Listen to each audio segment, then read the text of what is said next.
دنیا کی چھٹی سب سے اونچی بلڈنگ مکہ کلوک رویل ٹاور ہے جو برج خلیفہ سے صرف 227 میٹر ہی چھوٹا ہے۔ لیکن برج خلیفہ سے چھوٹا ہونے کے باوجود بھی مکہ کلوک ٹاور کو بنانے کی کوسٹ برج خلیفہ سے 10 گنا زیادہ تھی، یعنی کہ برج خلیفہ پہ آنے والی کوسٹ 1.5 بلین US ڈالرز تھی، جبکہ مکہ کلوک ٹاور پہ آنے والی کوسٹ 15 بلین US ڈالرز تھی، جو کہ پاکستانی تقریباً 41 کھرب روپے سے بھی زیادہ اماؤنٹ بنتی ہے۔ آن ٹی وی کی ویڈیو سے رہے ہر دم باخبر۔ خانہ کعبہ، جہاں ہر روز ہزاروں لوگ اپنے رب کو حاضری دینے آتے ہیں، وہاں دنیا کا سب سے بڑا کلوک ٹاور موجود ہے جسے دا کلوک ٹاورز یا پھر ابراج البیت بھی کہتے ہیں۔ 601 میٹر اونچا یہ کلوک ٹاور دنیا کا سب سے بڑا کلوک ٹاور ہے، جو انگلینڈ میں موجود بگ بین سے بھی کئی گنا بڑا ہے۔ اس کلوک ٹاور میں لگی گھڑی کا وزن 36,000 ٹن ہے، جو کہ تقریباً 6,000 ہٹے کٹے ہاتھیوں کے برابر بنتا ہے۔ ناظرین، سن 2004 میں ملک عبداللہ بن عبدالعزیز، جو سعودیہ کے اس وقت کے بادشاہ تھے، انہوں نے اس کلوک ٹاور کو بنانے کا خواب دیکھا تھا، اور ان کے اس خواب کو پورا کرنے کے لیے سعودیہ کی سب سے بڑی کنسٹرکشن فرم سعودی بن لادن گروپ کو اس کی کنسٹرکشن کا کام سونپا گیا۔ اس پروجیکٹ کا سارا ڈیزائن جرمنی کی ایک فرم SL ایش نے ڈیزائن کیا ہے، جو پہلے ہی مسجد نبوی صلی اللہ علیہ وسلم کا سلائڈنگ ڈوم اور مدینہ میں موجود فولڈنگ امبریلاز بھی بنا چکے ہیں۔ مکہ کلوک ٹاور کو بناتے وقت یہ انسٹرکشنز دی گئی تھیں کہ پورے ٹاور میں ویٹ کو کم سے کم رکھا جائے، اور اس کمپنی کے سامنے سب سے بڑا چیلنج بھی یہی تھا کہ ٹاور کا ایک ایسا ڈیزائن تیار کریں جو زمین سے 601 میٹر اونچا تو ہو، لیکن اس کے ساتھ ساتھ لائٹ ویٹ بھی ہو۔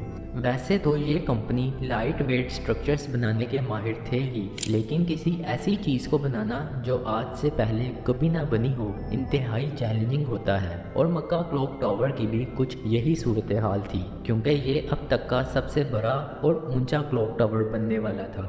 خیر، اس مقصد کو پورا کرنے کے لیے انتہائی مضبوط کنکریٹ کے مکسچر سے بلڈنگ کو بنانے کا کام شروع ہوا، اور دیکھتے ہی دیکھتے 400 میٹرز اونچی 120 فلورز کی بلڈنگ کو تیار کر لیا گیا۔ لیکن اصل کام تو اب شروع ہونا تھا، کیونکہ اب باری تھی اس ٹاور پہ لگائی جانے والی گھڑی کے ڈیزائن کو تیار کرنے کی، اور اس پرپس کے لیے ایک ایسی ٹیم کا ہونا ضروری تھا جس میں انجینئرز، سائنٹیفک ایکسپرٹس اور آرکیٹیکچرز موجود ہوں جو کلوک ٹاور میں لگنے والی گھڑی کے ڈیزائن کو تیار کر سکیں۔ 4 سال کے عرصے میں اس ٹیم نے 100 سے زیادہ گھڑی کے ڈیزائن تیار کیے، اور ہر ایک چیز کو باریکی سے دیکھا گیا۔ ڈیزائن کو سلیکٹ کرنے میں اس وجہ سے بھی مشکل پیش آئی کیونکہ وہ گھڑی کے ڈیزائن کو سعودیہ کی ہسٹری کے مطابق بنانا چاہتے تھے، اور اس مقصد کو حاصل کرنے کے لیے انجینئرز نے ساری اسلامک انڈسٹریز کو بہت ہی باریکی سے اسٹڈی کیا، جیسا کہ میٹل ورک، ایسٹرو لیبس اور قرآنی آیات کی کیلیگرافی وغیرہ۔ 4 سال دن رات ایک کرنے کے بعد آخر کار ایک ایسا ڈیزائن فائنل کیا گیا جو ماڈرن بھی تھا اور اسلامک لحاظ سے بھی بالکل ایکوریٹ تھا۔ ڈیزائن کو فائنل کرنے کے بعد اب باری تھی اس ڈیزائن کو تیار کرنے کی، جس کے لیے جرمنی کی ایک کلوک مینوفیکچرنگ کمپنی پیرٹ سے رابطہ کیا گیا، جو بڑے بڑے ٹاورز پہ بنائی جانے والی گھڑیاں بنانے کے ایکسپرٹس تھے۔ کمپنی کے مطابق اس گھڑی کی مشین کو بنانا ایک بہت ہی بڑا چیلنج تھا، کیونکہ کمپنی کی 150 سال کی ہسٹری میں اتنی بڑی مشین کبھی بھی نہیں بنائی گئی تھی۔ گھڑی کی مشین کو انتہائی سخت دھات سے بنایا جانا تھا، کیونکہ کمپنی کو کچھ ایسا چاہیے تھا جو لمبے عرصے تک چلے، اور اس مقصد کے لیے برونز کا انتخاب کیا گیا جو کہ انتہائی سخت ہوتا ہے۔ ایک طرف گھڑی کی مشین کو بنانے کا کام جاری تھا، تو دوسری طرف ٹاور کے اوپر سٹیل کا ایک ایسا فریم ڈیزائن کرنا تھا جو 400 میٹر کی بلندی پہ ایک ایسی گھڑی کا وزن سہ سکے جو 36,000 ٹن وزنی ہونے والی تھی۔ لیکن سٹیل کے فریم کو ڈیزائن کرنا بھی کوئی خالہ جی کا وارہ نہیں تھا، کیونکہ فریم کو کچھ اس طرح سے ڈیزائن کرنا تھا کہ وہ گھڑی کا سارا ویٹ پوری بلڈنگ میں ایکولی ڈسٹریبیوٹ کر سکے۔ اس مقصد کے لیے جرمنی کی ایک ایکسپیرینسڈ انجینئرنگ فرم کو چنا گیا جن کے پاس اس مسئلے کا بیسٹ سلوشن تھا۔ کمپنی نے اس مسئلے کو حل کرنے کے لیے آئیفل ٹاور کی ایگزامپل کو سامنے رکھا، کیونکہ آئیفل ٹاور کو کچھ اس طرح سے ڈیزائن کیا گیا ہے جس میں سارا ویٹ اوپر سے نیچے کی طرف ایکولی ڈسٹریبیوٹ ہو کے آتا ہے۔ वेट को कम से कम रखने के लिए इंजीनियर्स ने स्टील और कंक्रीट का एक ऐसा फ्रेम डिज़ाइन किया जो खुद तो इतना वजनी नहीं था लेकिन कई हज़ार टन वज़न उठाने की कैपेसिटी रखता था। गरी के सारे स्टील कंपोनेंट्स को तुर्की में डिज़ाइन किया गया और 1,40,000 यूनिक स्टील कंपोनेंट्स को आपस में वेल्ड करके 14,000 पीसीस को तैयार किया गया। हर महीने 1,000 टन माल को तैयार किया जाता था जिसमें 200 एम्प्लॉइज़ काम कर रहे थे। इन एलिमेंट्स को तैयार करते वक्त इस बात का भी ख़ास ख्याल रखा गया कि इन्हें ज़मीन से कई मीटर ऊपर फिक्स करना है और इससे भी पहले कि इन कंपोनेंट्स को मक्का ट्रांसपोर्ट करना है। इन दोनों बातों का ख़ास ख्याल रखते हुए इन कंपोनेंट्स को तैयार किया गया और इतने बड़े बड़े पीसीस को मक्का ट्रांसपोर्ट करते वक्त ट्रैफिक पुलिस की भी मदद ली गई। 7th टावर में लगी क्रेन्स की मदद से इन पीसीस को ऊपर ले जाया गया जिसके बाद सारे पार्ट्स को आपस में वेल्ड किया गया। लेकिन इतनी हाइट पे वेल्डिंग करना भी कोई आसान काम नहीं था, इसीलिए वेल्डिंग के काम को सरअंजाम देने के लिए 80 सर्टिफाइड वेल्डर्स का इंतखाब किया गया। स्टील कंपोनेंट्स को आपस में जोड़ने के लिए वेल्डिंग के साथ साथ 45,000 बोल्ट्स का भी इस्तेमाल किया गया। गरी का लोड उठाने वाले स्टील स्ट्रक्चर का वजन ही 12,000 टन तक जा पहुंचा था जो कि आईफल टावर से भी 2,000 टन वजनी था।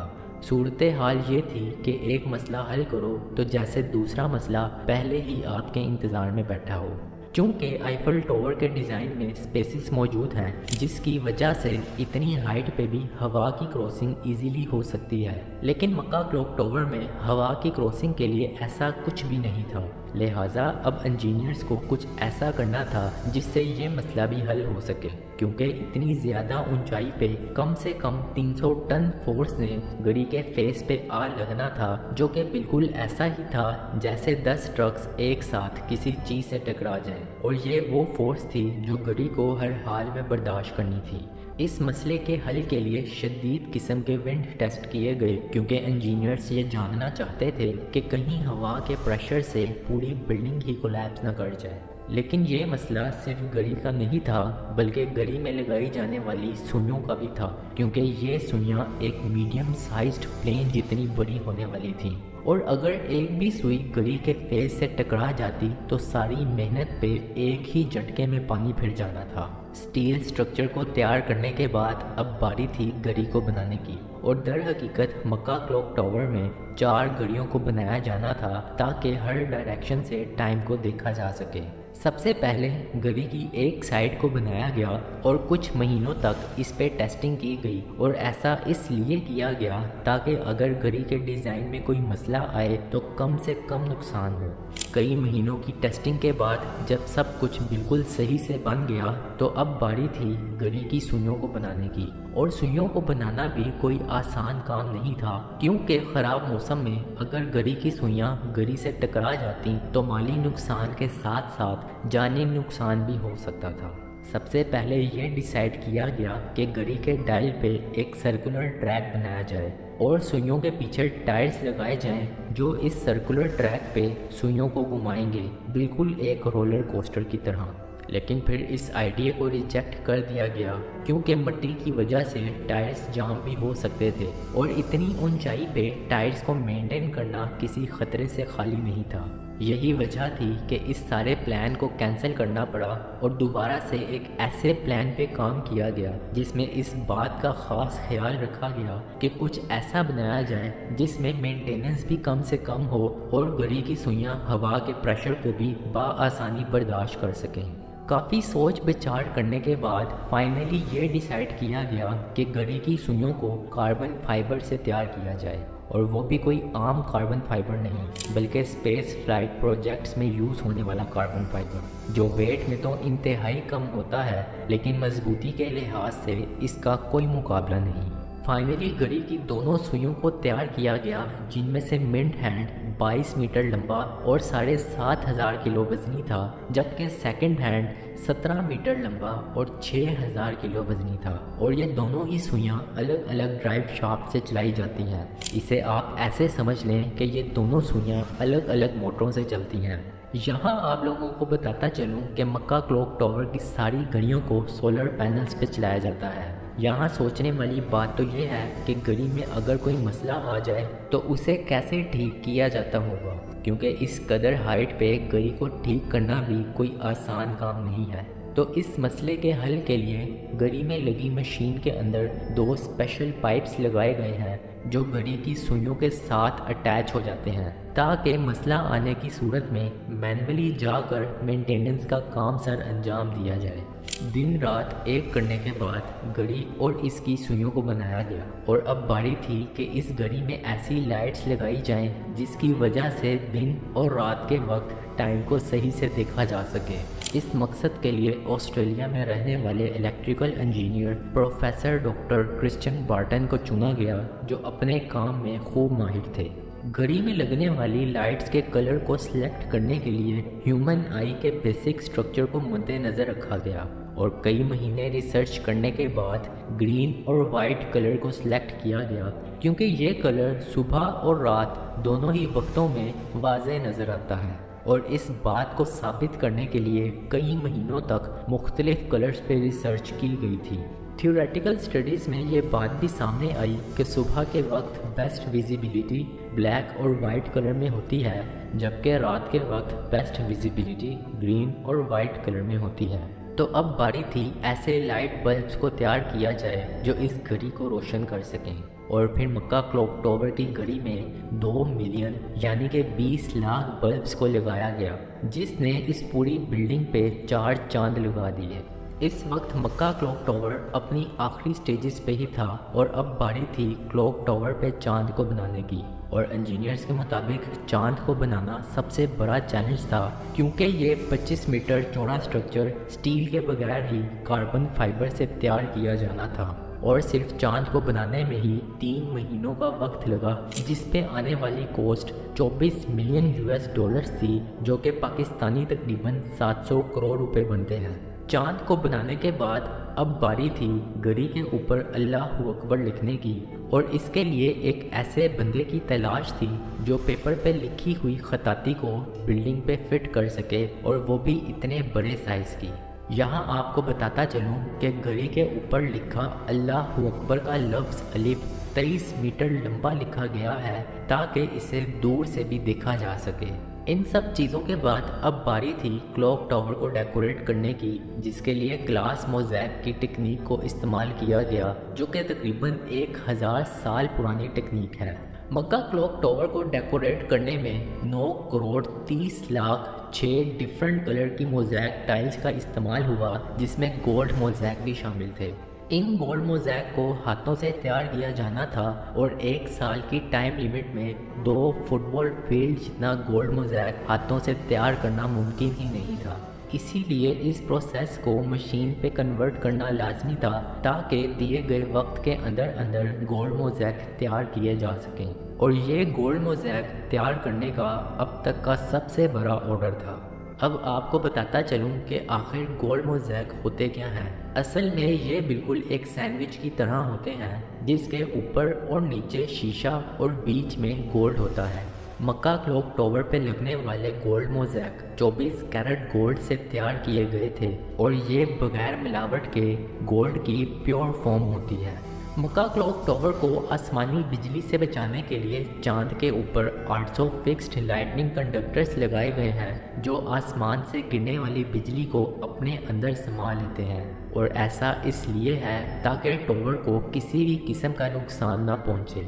इसके अलावा घड़ी पे भी 20 लाइटनिंग कंडक्टर्स लगे हुए हैं, जो आसमानी बिजली गिरने की सूरत में ऑटोमेटिकली बाहर निकलते हैं और घड़ी को महफूज रखते हैं।